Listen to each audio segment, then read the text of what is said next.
Am fost între timp la firmă, am semnat contractul, că de o săptămână de când lucrez nu ajunsesem să semnez contract. Aici cât e o pereche de cizme, uite, 15 euro, astea sunt, parfum, tată.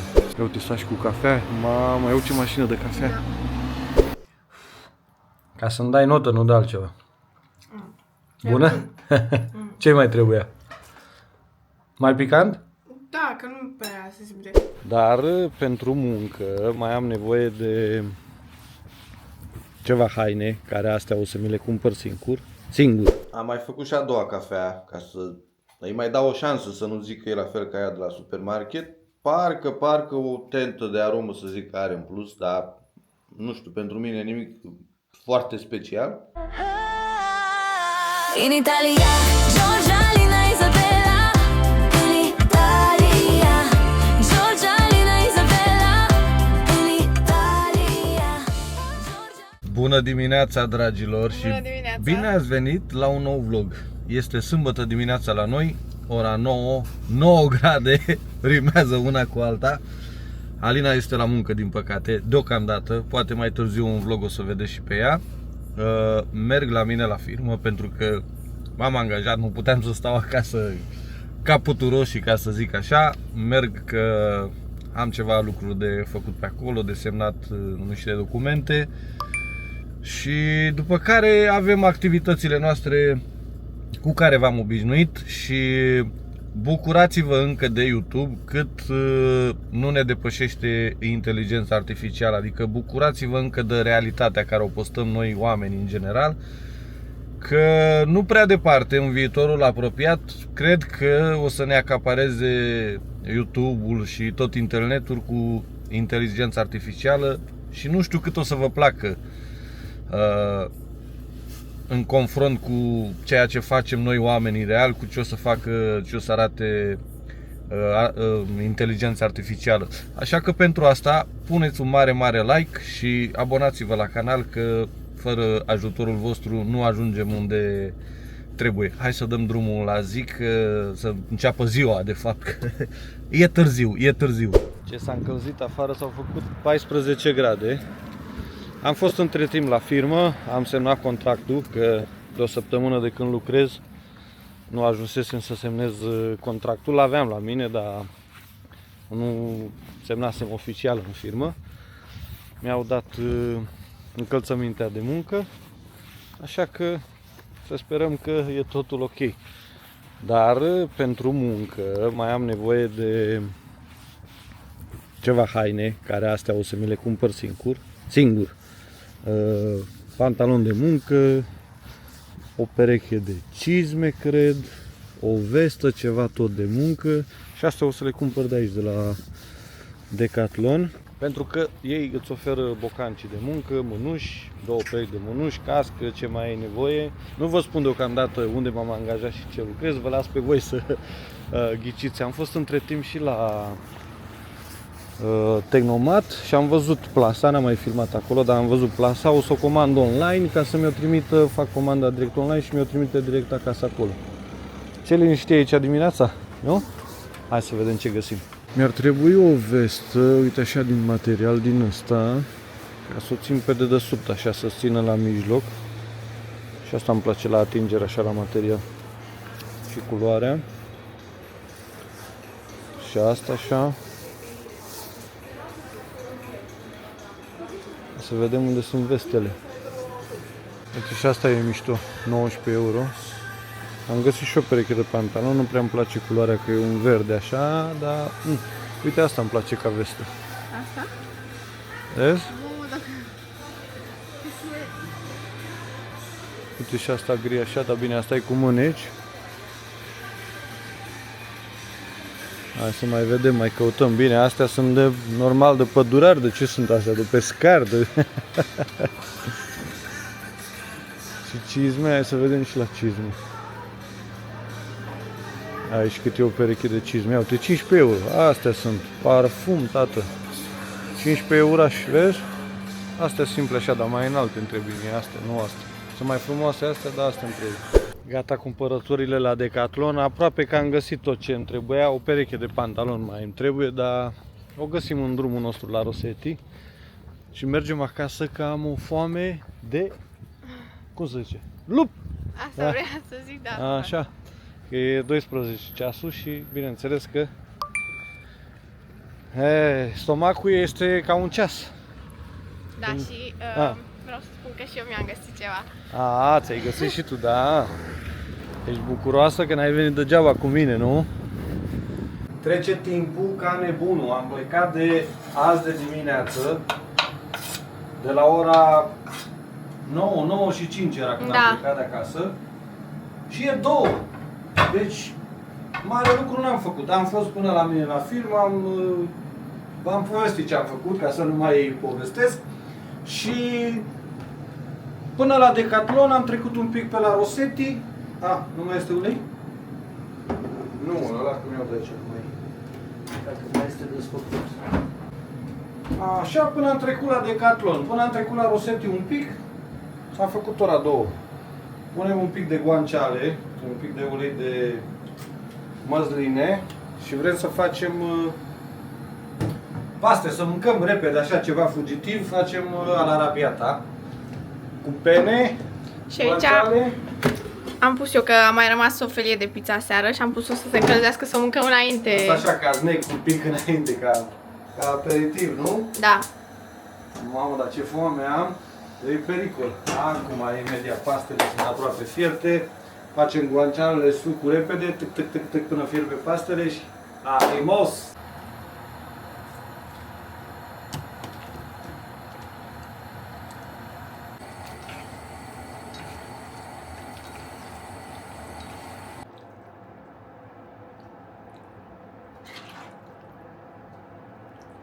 Hai și cu parmigiano.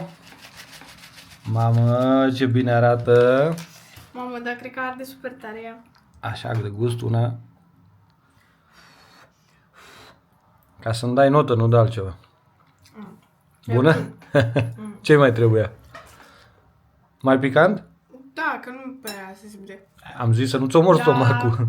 E bună. E bună, nu? Hai, poftă mare! Mulțumesc! Haideți să vă arăt repejor ce am cumpărat de la Decathlon. Prima dată vă arăt bocancii de muncă, ce am primit de la firmă. Sunt de la Vurt.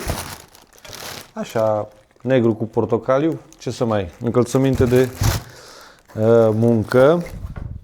Mai departe. Mi-am luat o bluză din asta de luat pe dedesubt, pentru că iarna știți cum e, să stai cu mijlocul acoperit, să nu te tragă curentul. Frumos, care să stea pe sub geacă, să-ți țină așa mijlocul plin. Nu știu dacă se vede, că eu toată viața am stat cu mijlocul gol și cam am probleme cu mijlocul. Nu știu dacă s-a auzit bine că am acoperit cu vesta microfonul. Mai departe, mi-am luat o pereche, un set, că sunt mai multe perechi, de șosete din astea mai groase, tot de la Decathlon. Știți că de obicei purtăm șosete din astea de la Artengo, așa, și sunt un pic mai înalte, așa, mai sus de gleznă, ca să țină iarna caldă. Au fost 3,90 €, 4 euro, 3 perechi. Aici și-a luat Izabela, tot un pic mai înalte așa. Astea sunt 5,90 € 3 perechi, tot din astea de la Artengo. Așa, 3 perechi. Alina a vrut și ea tot din astea scurte, cum purtăm de obicei, 3 perechi, tot 5,90 €. Asta este o bluză pentru muncă, mai groasă, așa. Bine, dacă mă uit bine la ea, e bună și de stradă, că n-are nicio problemă. Și era în ofertă a fost 10 euro, redusă 5 euro. 5 euro? O iei și dacă nu-ți trebuie la 5 euro, știți cum e vorba aia. După care, pantalonii verzi care vi-am arătat la Decathlon, ăștia au fost în ofertă de la, tot așa, 50% reduși, de la 14, 7 euro. I-am probat acolo tot în vin. De muncă sunt perfecți. Așa, în realitate, parcă să văd cam urâtă, se vede cam urâtă culoarea, dar după care, când i-am probat, de m-am îmbrăcat cu ei, n-a mai fost chiar așa urâți. Mai departe, ce am mai luat?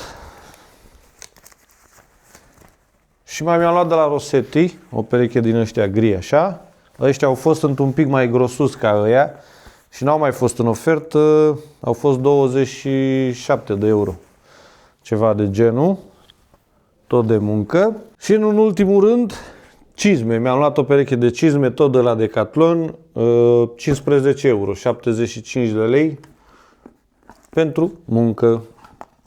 V-am mai spus, vă aștept la comentarii să vedem dacă ghiciți ce muncă trebuie să fac, de ce mi-am luat echipamentele astea așa. Să-mi spuneți și cât mai este o pereche de cizme de cauciuc în România, deci 15 euro, 75 de lei. Și bineînțeles că dacă Izabela a fost cu mine și mi-am luat eu toate cele ce mi-am cumpărat de la Decathlon și a găsit și ea o pereche de pantaloni de training pentru sport. Dacă ar și veni Izabela, că s-a dus, dar nu mai vine. Dar unde ai pitit, tati? Unde ai pitit? La mine în cameră, că i-am provat. Așa. Și ea și-a luat pantaloni ăștia așa de training, pentru sport. Avea pantaloni de training, că și-am mai luat și din România când am fost acum o lună de zile. Numai că ăștia sunt mai groși, așa, mult mai vătuiți, un pic mai groși de iarnă și când se ziua de sport, nici nu tremură în ei să fie din aia flintiși, din aia subțiri, așa, nu? Da, și mai ales că avem la primele ore sport. De dimineață, deci e nu? foarte frig. Da, corect. Și căldură oricum nu prea fac ei în sala de sport. Asta e. One eternity later. Am ieșit din casă, că nu mai avem cafea. Și de data asta, dacă tot s-a terminat cafeaua, vreau să încerc o cafea proaspăt prăjită de la magazine de specialitate de cafea, Torrefatore di Caffè, așa se numește, dacă nu greșesc. Am venit la un magazin aici la Cremona, pentru că se zice că are o cafea excelentă și vedem cât este kilogramul, vedem ce arome are, dacă are arome. Se zice că pentru mașina asta care am luat-o de cafea, de la DeLonghi, la specialista Arte, e indicat să folosești o cafea mai proaspăt prăjită, nu ca cea din supermarket care zace acolo pe rafturi de luni de zile, ca să ai o aromă mai bună și o cremă, să fie mai cremoasă, să iasă mai cremoasă cafeaua. Separat de cafea, cred că ne-am învârtit mai bine de un sfert de oră să găsim o parcare și, bineînțeles, și parcare cu plată, nu numai gratis. Nu găsești aici la Cremona, e teroare. Poate unde e și sâmbătă seara, sunt mai mulți oameni care vin pe centru, că într-adevăr se vedeau mai mulți oameni care mergeau către centru, nu-i așa, tat? Da. Am obosit. Am obosit. S-a făcut și noapte între timp, cum am zis eu, nu-ți mai ajunge, iarna, nu-ți mai ajunge timpul. Zici că trece așa, ca imediat, ca apa zici că trece ziua. Nu-ți ajunge timpul să faci nimic pe timp de iarnă. Ce frumoasă e clădirea asta așa în colț. Asta cu siguranță pe timpuri a fost ceva fabrică, cred.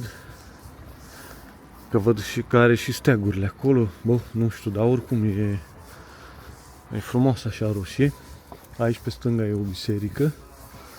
E frumoasă și Cremona. Avem, cred că vreun vlog 2 la noi pe canal aici la Cremona. Uite ce mișto e biserica. Făcute, dar mai în urmă. Trebuie să căutați mai în urmă care vreți să vedeți. Deja au decorat, vezi, pentru sărbătorile de iarnă au început să decoreze. Ia să vedem ce frumos. Știi cum e făcut? Cum era? Bravo, cum era anul trecut la Piacenza. Așa e făcut. Mamă, dar câtă lume e pe centru. Deci nu-mi vine să cred așa ceva. Da, nu găseam eu loc de parcare. Cred că e o festă ceva, fii atentă.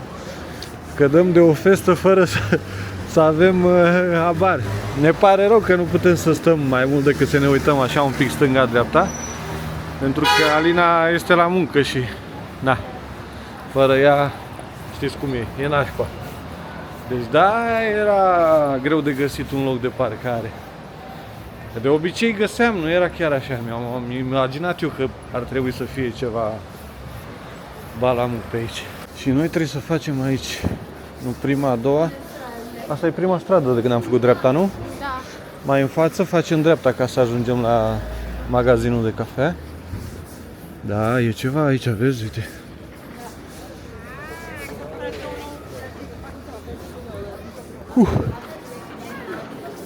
Atmosferă de festă. Atmosferă de centru vechi, ce-mi place mie.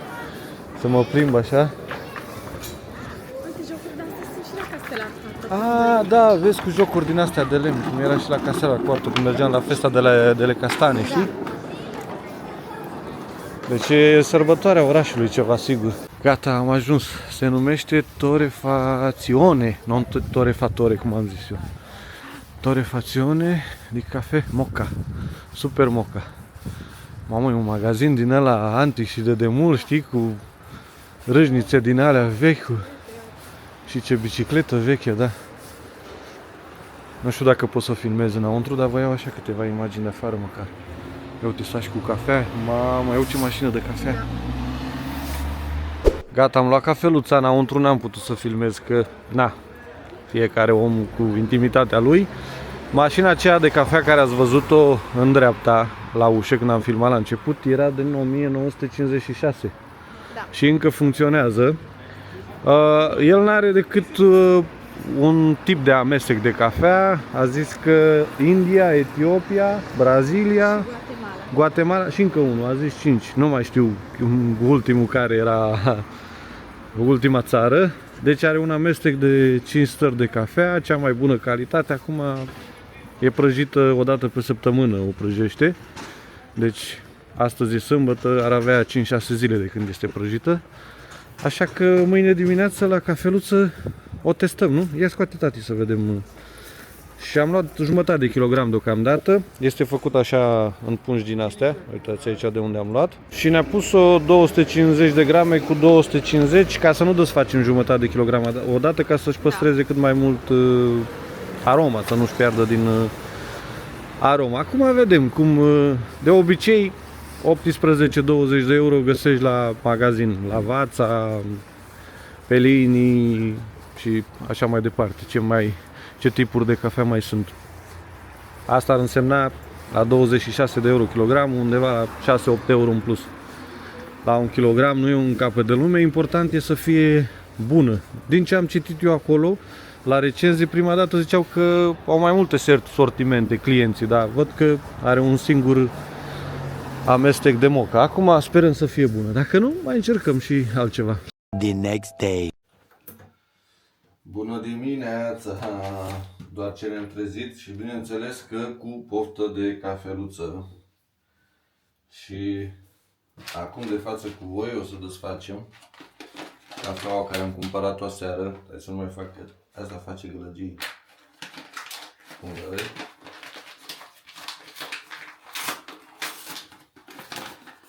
Doar ce ne-am trezit. Nu e deschisă, e închisă așa la culoare. Miroase ca o cafea Ia. normală. Da. Parcă mai tare mirosea când era închisă. Da, nu știu ce să zic. Hai să curățăm un pic mașina, dăm un pic de apă. Cred că v-am zăpăcit cu mașina asta de cafea. Da, trebuie să găsim... Oprește-te. Punem aici, să-i punem cafeaua.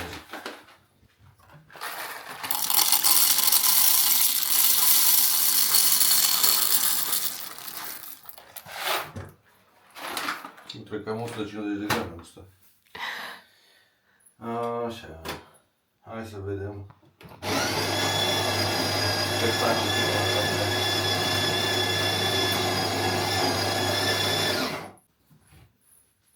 Ia cum arată. Normal.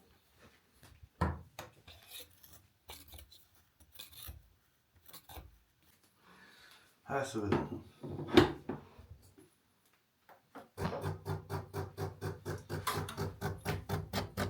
Să vedem minune.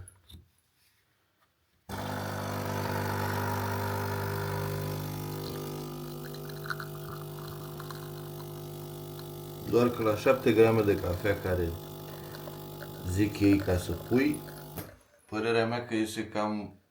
Puțin. Da. Și acum cât ai pus? Pe 7 grame, că e... Ok, hai să vedem cât ești.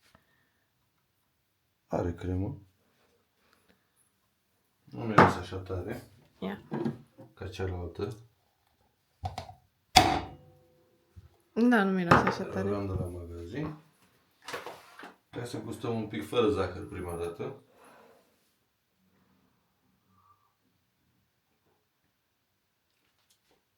E tare, e bună, dar...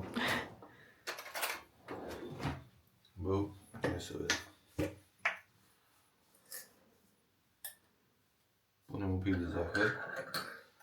Ca să simțim gustul și cu zahăr.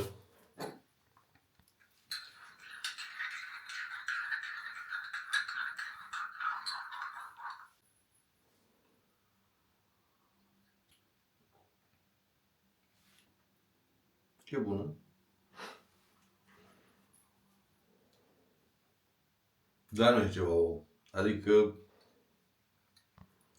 e pentru mine o vrăjeală totală că prăjită în casă, proaspăt prăjită și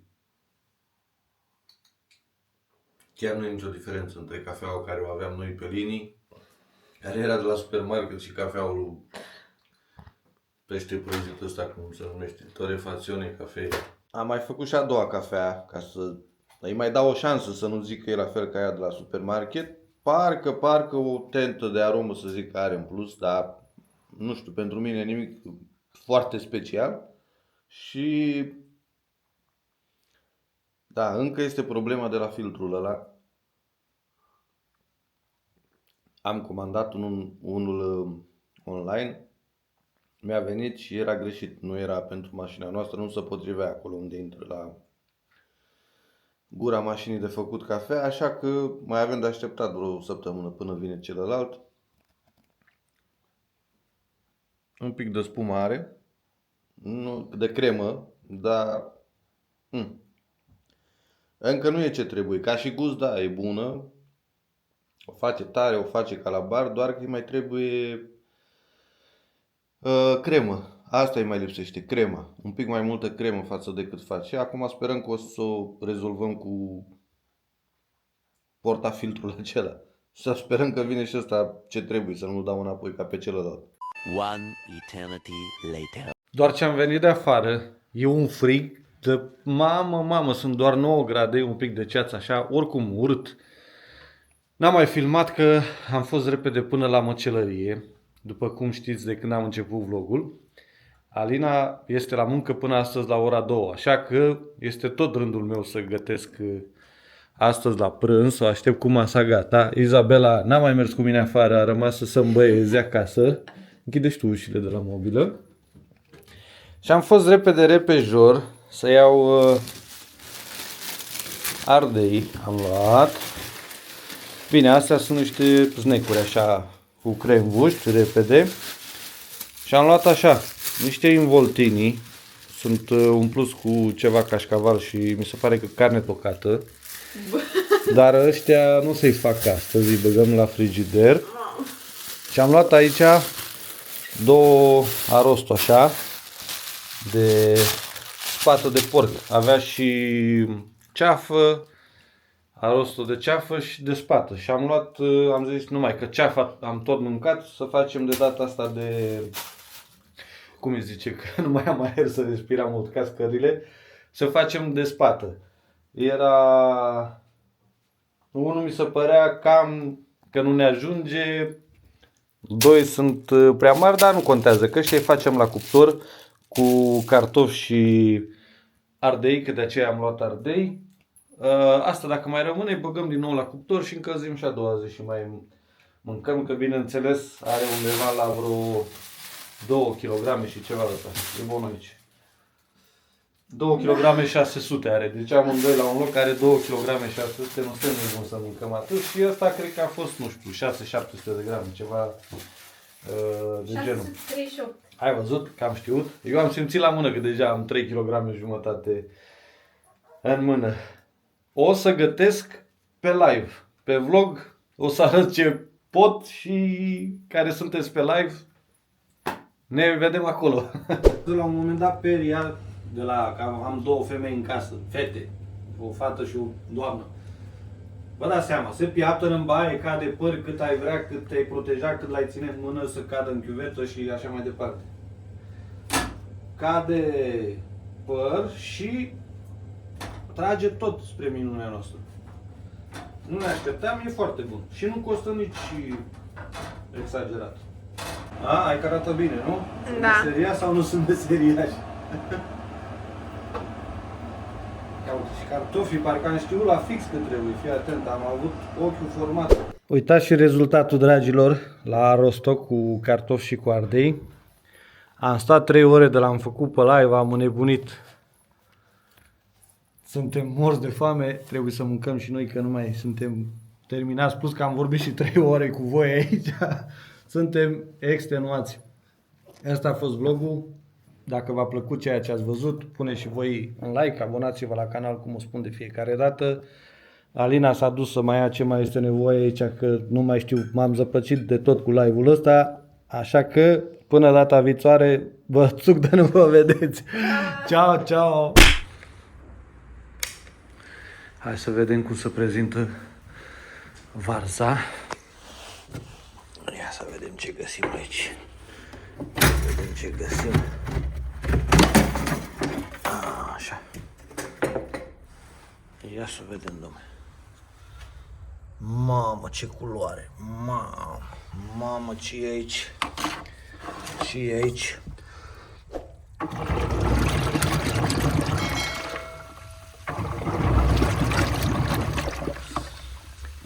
Merge, are balta pește.